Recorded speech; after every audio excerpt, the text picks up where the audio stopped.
All right, the first tip that I have here is one that has helped me so much, especially when it comes to learning different materials for different classes, but it is finding resources that targets different subjects that you have and will kind of reflect around them and help you review the best here. And overall, this tip is just resources are your best friend. That's what I wrote down in my Notion. But definitely know that these resources, whatever you use to study, are here to help you, especially whatever your teacher gives you or your professor gives you, or maybe whatever you find online, such as flashcard websites or games as well that help you review.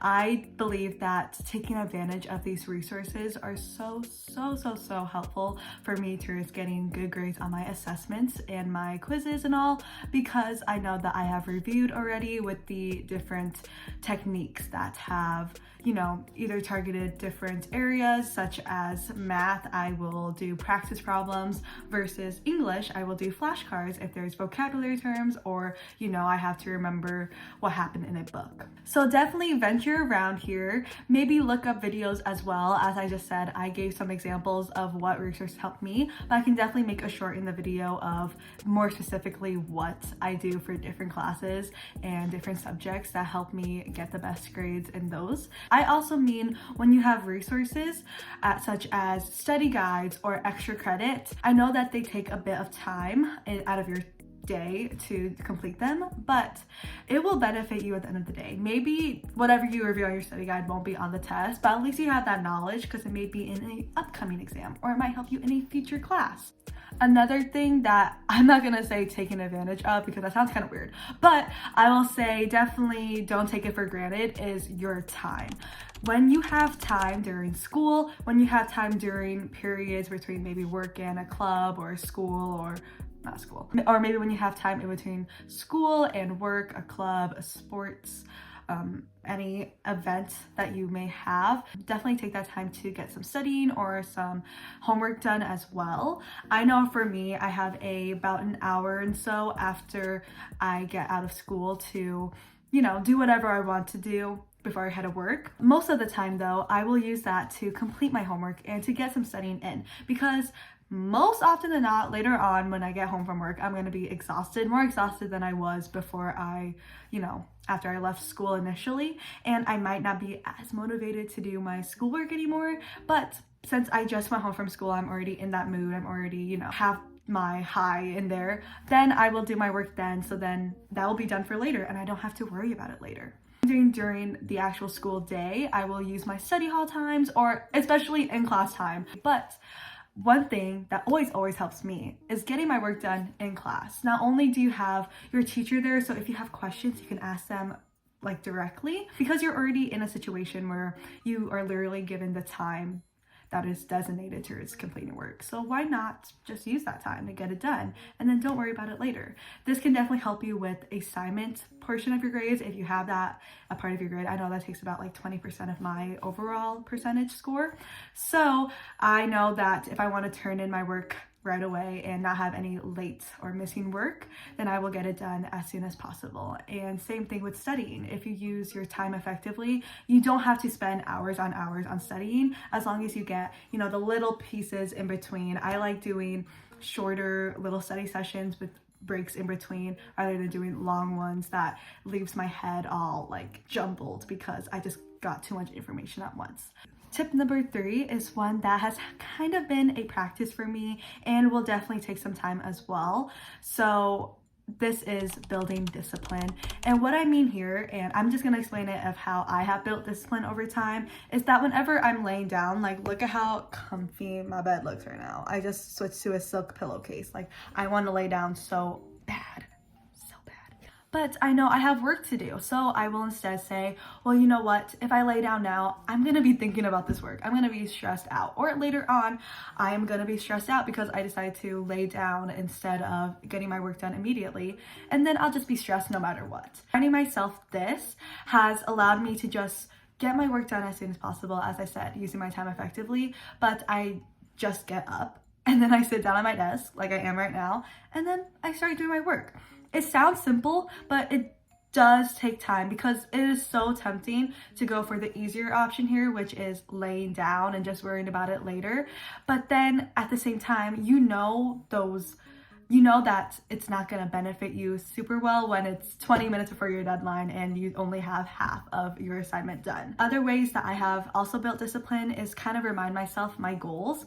I have made it my goal to have straight A's throughout all my semesters since freshman year. And as you saw from the beginning clip, I did achieve that. Just tell myself, I have a goal here. I know what I want. I can see it. I can envision it. And I'm gonna work towards it because I can envision it all I want, but if I don't put the work into it, it may not happen. It's not gonna be like poof, magic. I mean, I wish. Where's the fairy odd parents here? You know what I mean? Nobody's here to do your work. I mean, you can pay, but then you lose money from that. So don't do that.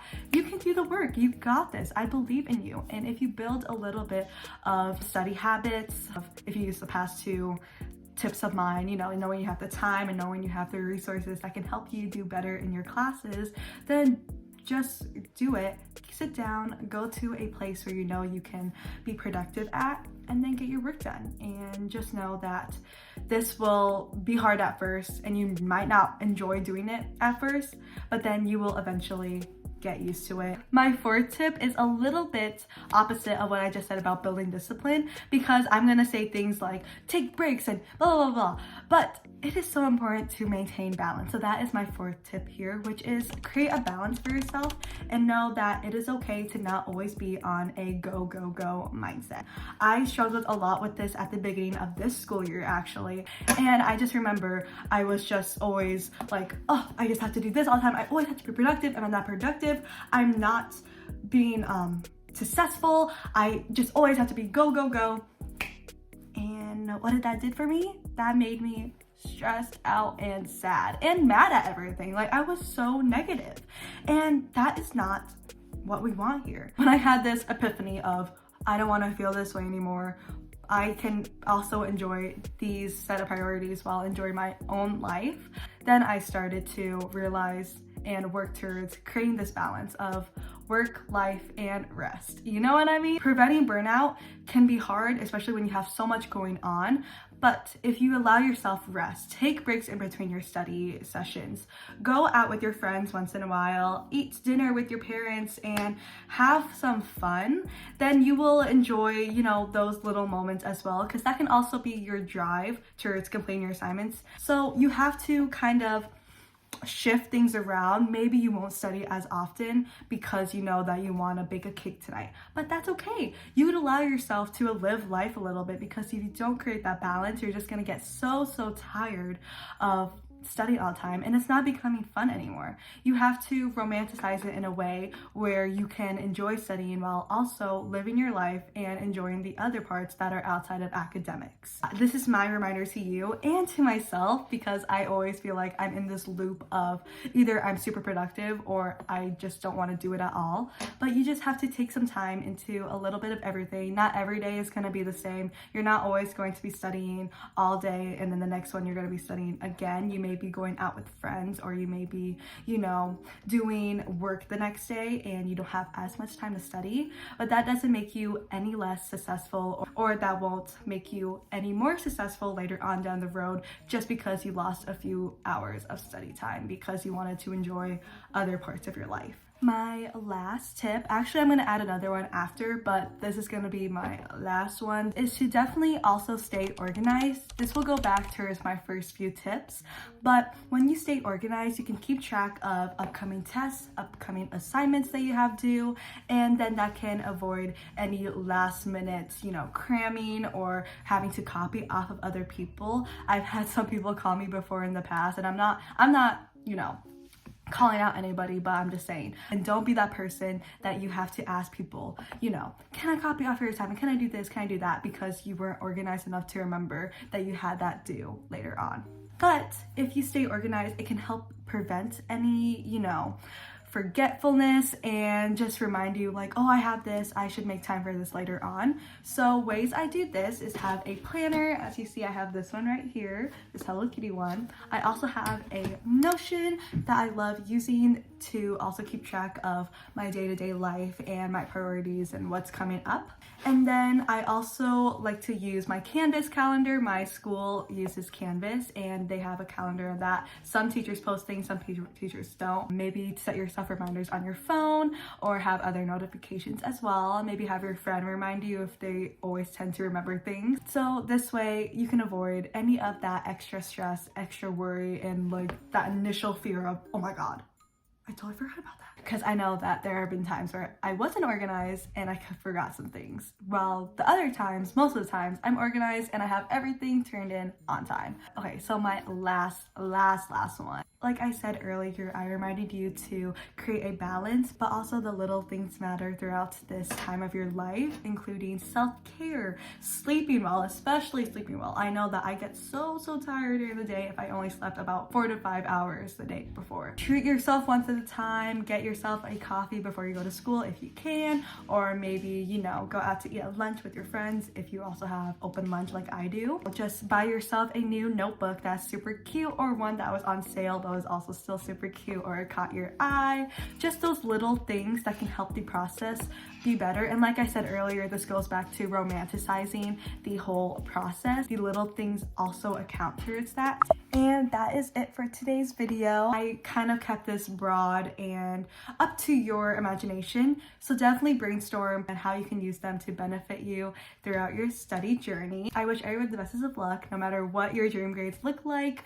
You got this, and I believe in you. I love you all, and I hope you have an amazing day, night, evening, and maybe when you're really unmotivated right now, but you want to gain some motivation back. I wish you luck, and have a good supper as well. Bye-bye.